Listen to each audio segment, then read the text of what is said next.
மக்களே!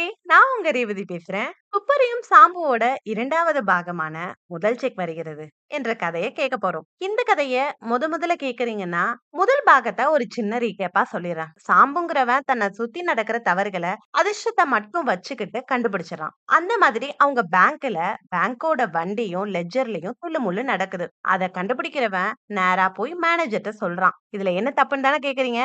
பேங்க்ல தில்லுமுல்லு நடக்கிறதுக்கு காரணமே மேனேஜர் தான். அதனால முதலாளி அவன வேலையில இருந்து எடுத்துடுறாரு. ஆனா அவனுக்கோ வேற வேலை காத்துட்டு இருந்தது. இந்த வேலையிலயாவது சாம்பு குற்றவாளிய கரெக்ட்டா கண்டுபிடிச்சிருவானா?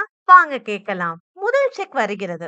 எபிசோட் 1. சாம்பு துப்பறியும் தொழிலை மேற்கொண்ட போது மிகுந்த உற்சாகத்துடன் தான் இருந்தான். இந்த காலங்களில் துப்பறிபவர்கள் கையில் மட்டும்தான் தடயங்கள் எல்லாம் சிக்குவதையும், போலீஸ்காரர்கள் திண்டாடி தெருவில் நின்று திணறும் போது இவர்கள் மட்டும் வெற்றியுடன் புகழ் மாலையும் பணப்பையுமாக திரும்புவதை படித்து படித்து அவனுக்கு அவ்வளவு நம்பிக்கை ஏற்பட்டு விட்டது.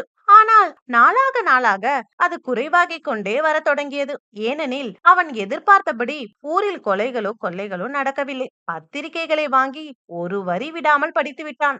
அவற்றிலாவது ஒரு மர்மம் வெளியாகி விடாதா என்று. ஆனால் அதுவும் இல்லை. சரி, இப்படியெல்லாம் பார்த்தால் கேஸ் கிடைக்காது.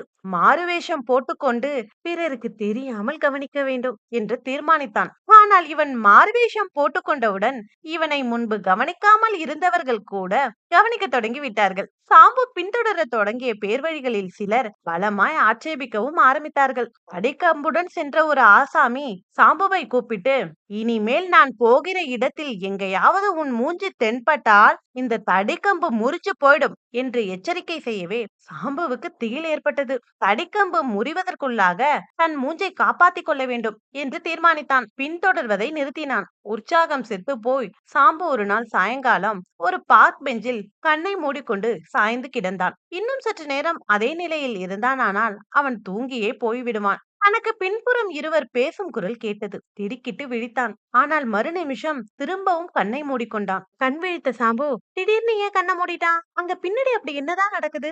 நாளை கேட்கலாம். இந்த ஸ்டோரி உங்களுக்கு பிடிச்சிருந்தா மறக்காம நம்ம பேஜை ஃபாலோ பண்ணி சப்போர்ட் பண்ணுங்க. நன்றி.